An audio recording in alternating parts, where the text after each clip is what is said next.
On the 21st day of the month of Tlacaxipehualiztli, in the year the Mexica called 13 Reed, which Spanish chroniclers would later record as 1520, a priest of Xipe Totec stood before the Great Pyramid in Tenochtitlan and began to peel the rotting human skin from his body. For 20 days he had worn the complete epidermis of a man, not a cloak fashioned from skin, not a mask or gloves, the entire skin of a human being removed in a single piece through incisions at the back of the neck, down the spine, around the wrists and ankles. The face of the dead warrior had become the priest's face, stretched over his own features like a second head. The hands of the corpse encased his hands like decomposing gloves. The legs, the torso, the genitals, every inch of the victim's largest organ now covered the priest's body. And for 20 days, as prescribed by sacred law documented in the Florentine Codex, he had danced. He had blessed the agricultural fields. He had received offerings of maize and amaranth cakes from farmers who knelt before him, kissing the earth. He had performed rituals in the temple courtyard while the skin turned from pink to grey to yellow to black, while it loosened, while it began to slip, while the smell of putrefaction surrounded him like an aura. The nahuatl term for what he wore was Tenochtitlan, divine gin, the golden garment, because by the 20th day the decomposing epidermis had turned the colour of ripe maize, the colour of life emerging from death, the colour of spring vegetation pushing through winter's decay. This was the entire theological purpose. Xipe Totec, whose name translates as Our Lord the Flayed One, was the god of agricultural renewal, of rebirth, of the earth shedding its dead winter skin to reveal the green abundance beneath. And the priest, wearing the rotting skin of a sacrificed warrior, embodied that transformation. But now it was the 21st day, and according to the sacred calendar, the transformation was complete. So the priest reached up and began to pull the face from his face. The crowd of thousands watched in silence. When the skin finally peeled away, witnesses recorded that the stench was so overwhelming that even hardened warriors turned aside. The priest removed the hands, the torso, the legs. He placed each piece carefully into a basket woven from maguey fibre. Then he and a procession of attendants carried the decomposed skins down the avenue, through the gates, and into the sacred caves in the hills beyond the city, where they would remain as offerings to the gods who demanded blood, demanded flesh, demanded skin, in exchange for rain. But to understand how the most powerful civilization in the Americas came to ritualize this practice, we must journey back to the beginning of the Aztec sacred year, to the selection of the victims, and to the gladiatorial stone where warriors fought and died so that maize would grow.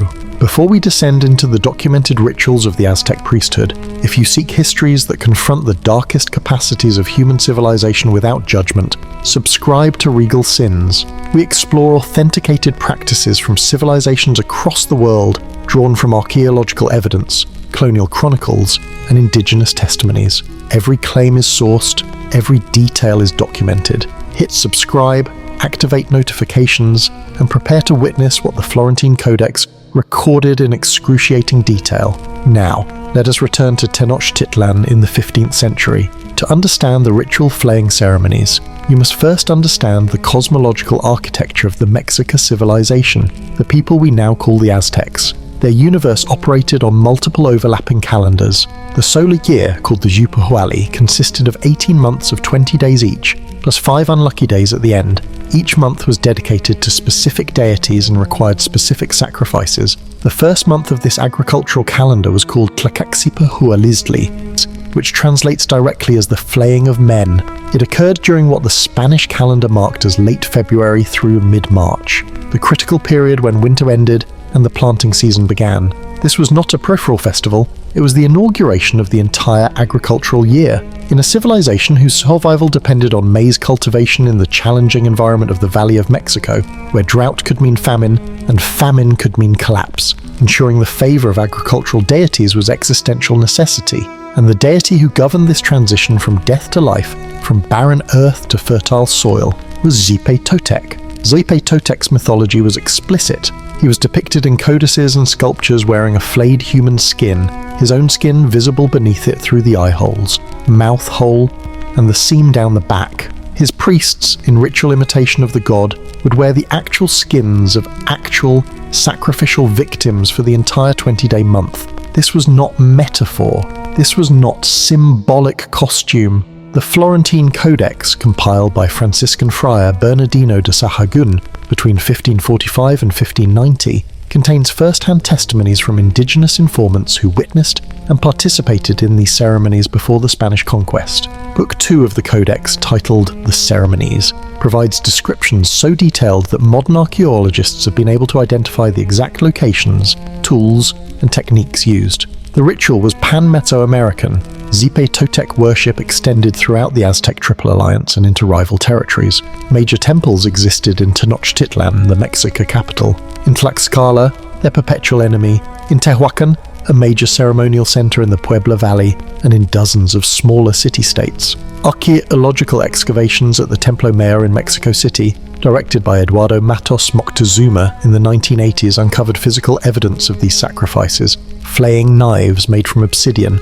with handles carved in the shape of Xipe Totec, skeletal remains showing the characteristic cut marks of systematic flaying, and stone sculptures depicting priests wearing human skins with astonishing anatomical accuracy. But the primary source remains Sahagún's Codex. Sahagún arrived in New Spain in 1529, only 8 years after the fall of Tenochtitlan. He spent the next 5 decades interviewing Nahuatl elders, nobles, and former priests who had lived under the old system.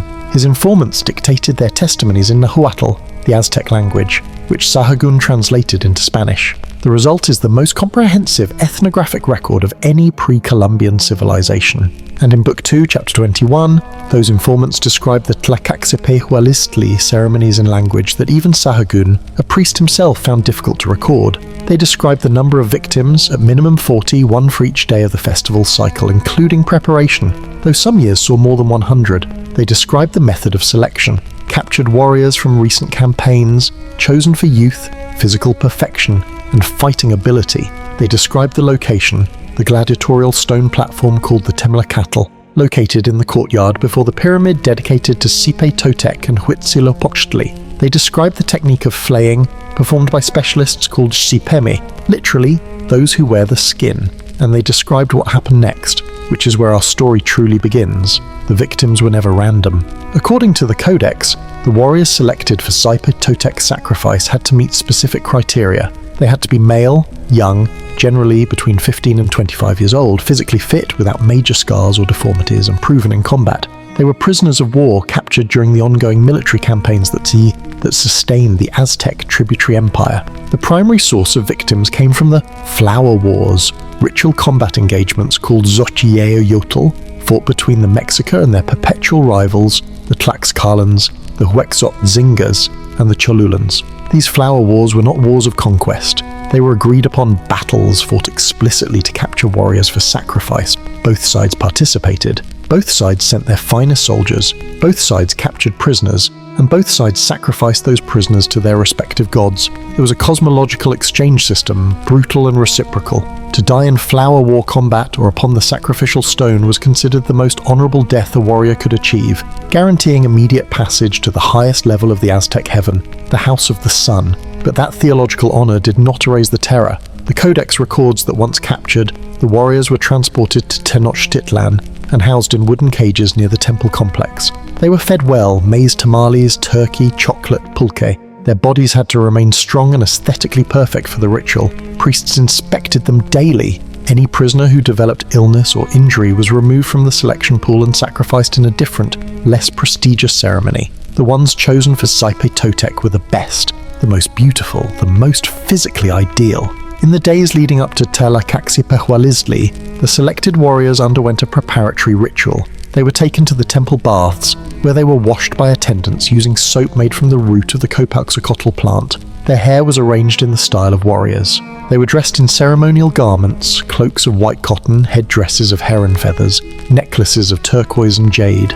They were given sacred pulque mixed with herbs that induced a mild euphoric state, enough to dull fear, but not enough to impair their ability to fight, because they would fight. That was the central feature of the Xipe Totec sacrifice. Unlike the standard heart extraction sacrifices, where victims were held down on the sacrificial stone by 4 priests while a 5th opened the chest, the Tlacaxipehualiztli victims were given a chance to defend themselves. At least that was the theological framing. In practice, as the Codex makes clear, the outcome was never in doubt. On the morning of the first day of Tlacaxipehualiztli, the captive warriors were led in procession from their cages to the temple courtyard. Drummers played the vertical nahuatl drums and the horizontal tepenazli slit drums, creating rhythms that, according to Spanish accounts, could be heard across the entire city. Conch shell trumpets sounded. Thousands of spectators gathered on the stepped platforms surrounding the courtyard. Nobles in jaguar skins and quetzal feather cloaks, commoners in maguey fiber capes, merchants, priests, warriors, children. The entire social order of Tenochtitlan assembled to witness. At the center of the courtyard stood the Tlacaxipehualiztli. This was a circular stone platform, elevated approximately 3 feet above ground level, roughly 15 feet in diameter. Its surface was carved with solar symbols and the face of Xipe Totec. At the center of the stone was a hole, through which a rope was threaded. The first captive warrior was led onto the platform.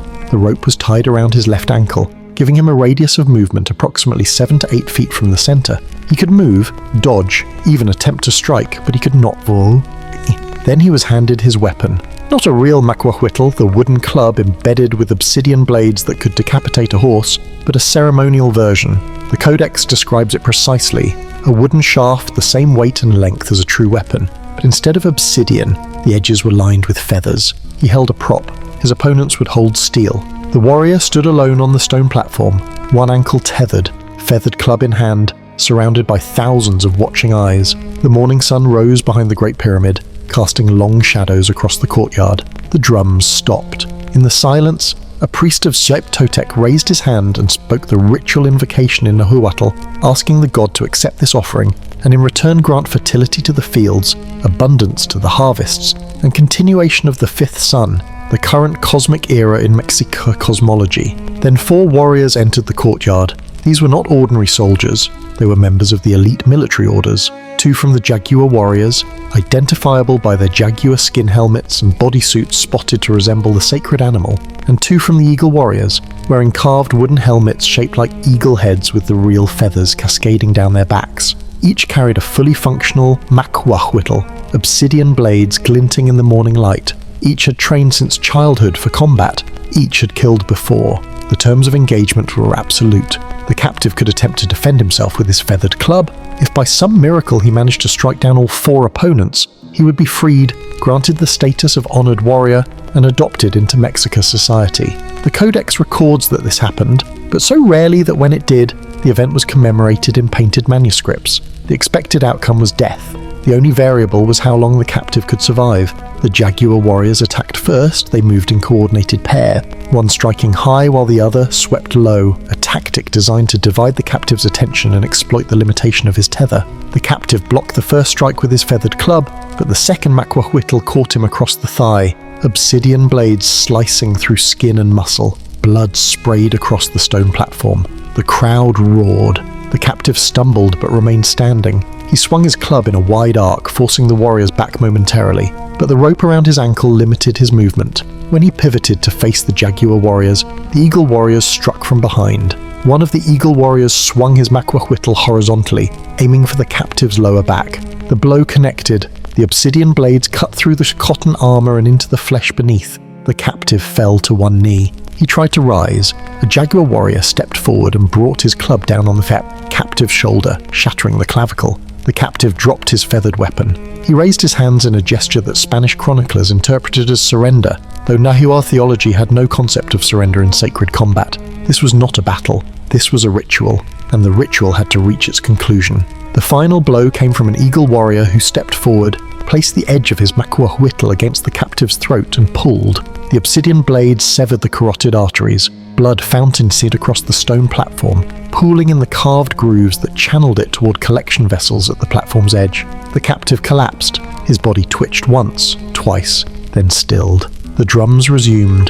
The entire sequence, from the first strike to death, had lasted less than 5 minutes, but the ceremony was far from over. Immediately, 2 priests ascended the platform. They lifted the body, still warm, blood still flowing, and carried it up the steps of the pyramid to the sacrificial altar at the summit.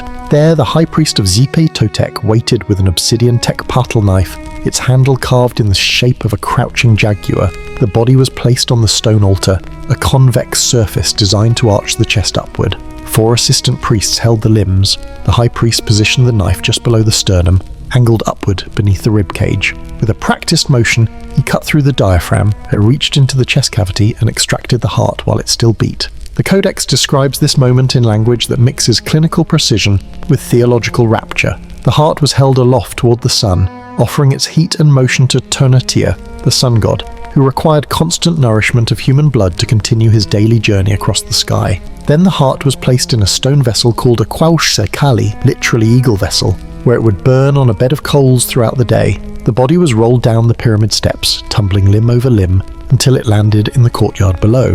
And there, the xipeme, the flaying priests, were waiting. According to Sahagún's informants, the flaying had to occur immediately, while the body remained warm and pliable.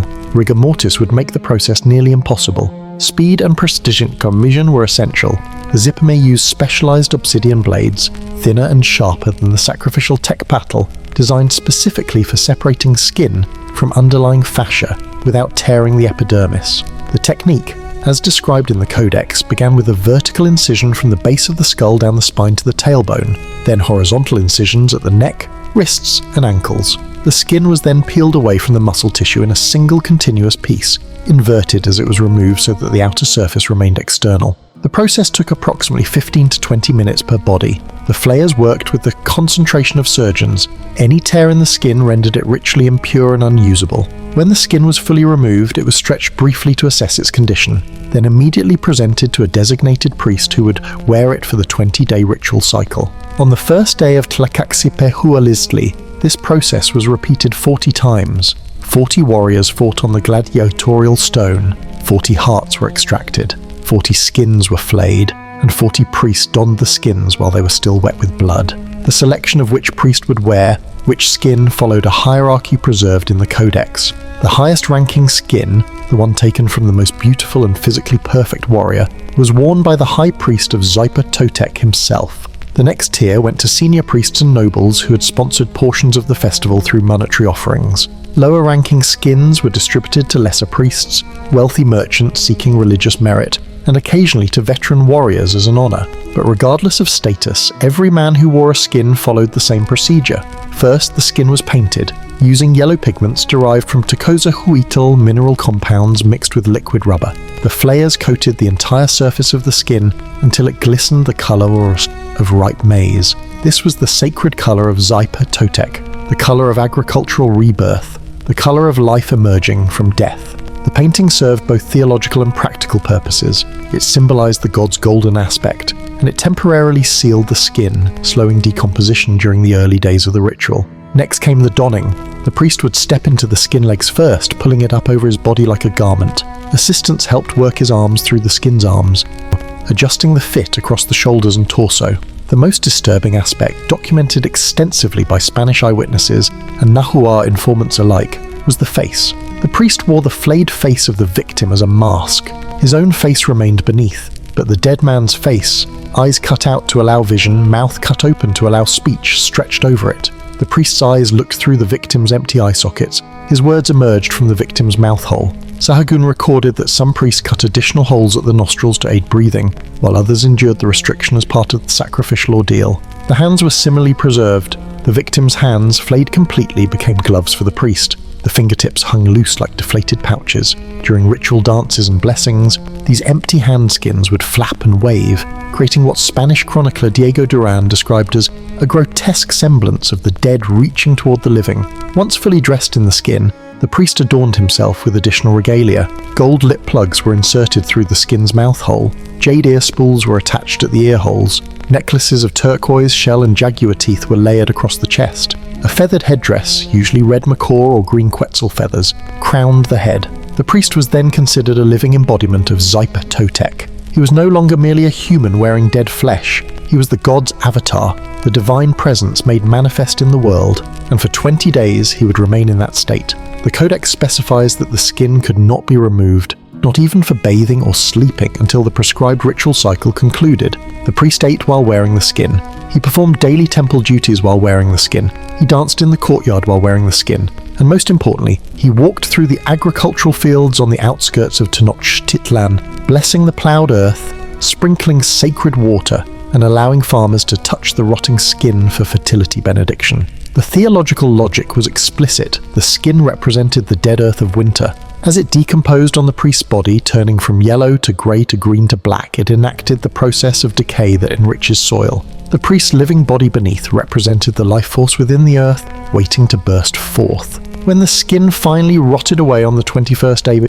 it symbolized the complete transition from death to life, from barren winter to fertile spring. The timing of 20 days was deliberate. Nahuatl agricultural knowledge, accumulated over centuries, had determined that maize planted at this precise point in the seasonal cycle would germinate most successfully. The ritual calendar aligned with ecological reality, but theology offered no comfort against the physical horror of wearing decomposing human tissue for 20 days.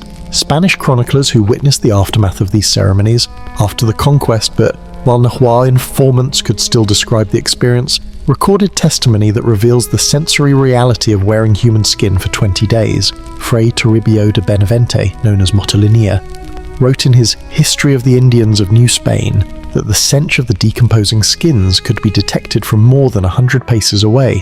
The priests who wore them became figures of simultaneous reverence and revulsion. People would approach to kiss the ground before them, then quickly retreat, covering their noses and mouths with cloths. The decomposition process followed a predictable biological sequence. During the first 3 days, the skin remained relatively intact. The yellow paint and the dry climate of the Valley of Mexico slowed bacterial growth. The priest could perform his duties without significant discomfort beyond the psychological weight of wearing a human face, but by the 4th and 5th days, the skin began to loosen. The connection between the dead epidermis and the priest's living skin beneath started to separate.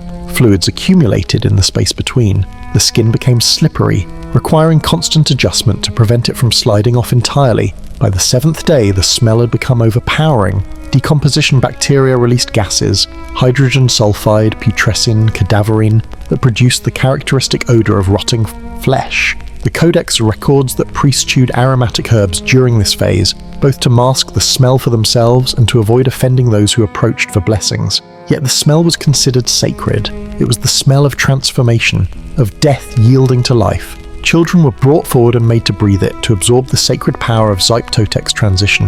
By the 10th day, visible decay was evident. The skin turned greyish-green as bacterial enzymes broke down cellular structures. Patches of the skin began to separate entirely, especially at the extremities where the fit was loosest. The hand skins would sometimes detach and fall away, forcing priests to tie them to their wrists with cotton cords. The facial skins sagged and wrinkled, creating grotesque folds around the mouth and eye holes. By the 15th day, the skin had turned black in places where decomposition was most advanced. Maggots appeared, particularly along the seams and in the folds. Far from being seen as contamination, this was interpreted as another sign of the ritual's efficacy. The maggots represented new life emerging from death, the same principle that governed agricultural fertility. Some priests encouraged the larvae, seeing their presence as divine favour. The final 5 days were reportedly the most difficult. The skin had by this point largely lost its structural integrity. It hung in loose, rotting sheets that required near constant attention to keep in place during ritual activities. The smell reached its peak intensity. Spanish sources report that even battle-hardened conquistadors, men who had witnessed the carnage of European wars, found the sight and smell of the Xipe Totec priests overwhelming. Bernal Diaz del Castillo, who accompanied Cortes, wrote that the priests appeared to him as demons wearing the flesh of hell's victims, their faces unrecognizable beneath masks of decay. Yet the priests continued their duties. Every morning they ascended the pyramid to perform the dawn ritual, offering incense and prayers to the rising sun. Every afternoon, they processed through the agricultural zones, blessing fields and farmhouses. Every evening they danced in the temple courtyard, their decomposing garments swaying and releasing pieces of flesh that fell to the stone pavement. And every night, they slept in the skins lying on woven mats in the temple complex, the skins adhering to their bedding and peeling away layers when they rose at dawn, until the 21st day arrived, and the skins could finally be removed. On the 21st day of Tlacaxipehualiztli, the priests assembled at dawn in the temple courtyard. One by one, they approached the purification basin, a large stone vessel filled with water blessed by the high priest. They began the process of removing the skins. By this point, after 20 days of decomposition, much of the skin peeled away with minimal effort. Assistants helped pull the larger sections free, particularly the torso and leg portions that had adhered most firmly to the priest's body. The facial skins were removed last, peeled upward from the chin over the forehead, leaving the priest's own face visible for the first time in nearly 3 weeks. The removed skins were not discarded. They were sacred objects, vessels that had contained the divine presence of Xipe Totec for an entire ritual cycle. According to the Codex, the skins were placed in woven baskets and carried in solemn procession out of the city. The destination was a cave system in the hills approximately 3 miles west of Tenochtitlan, a location identified by archaeologists as possibly corresponding to the caves at Chapultepec, though the exact site remains debated. Inside these caves, in chambers lit only by pine torches, the skins were arranged in niches carved into the rock walls. There they would remain, desiccating over the coming months, transforming from rotting flesh into leather-like relics. Spanish chroniclers reported that when they entered these caves after the conquest, they found hundreds of dried skins stacked in piles, some dating back decades. The conquistadors burned many of them as pagan abominations. Others were sent to Spain as curiosities, displayed in royal collections alongside other New World artifacts, but some survived. In 1967, Mexican archaeologists excavating a cave system near Texcoco discovered preserved human skins with cut patterns consistent with Sahagún's descriptions,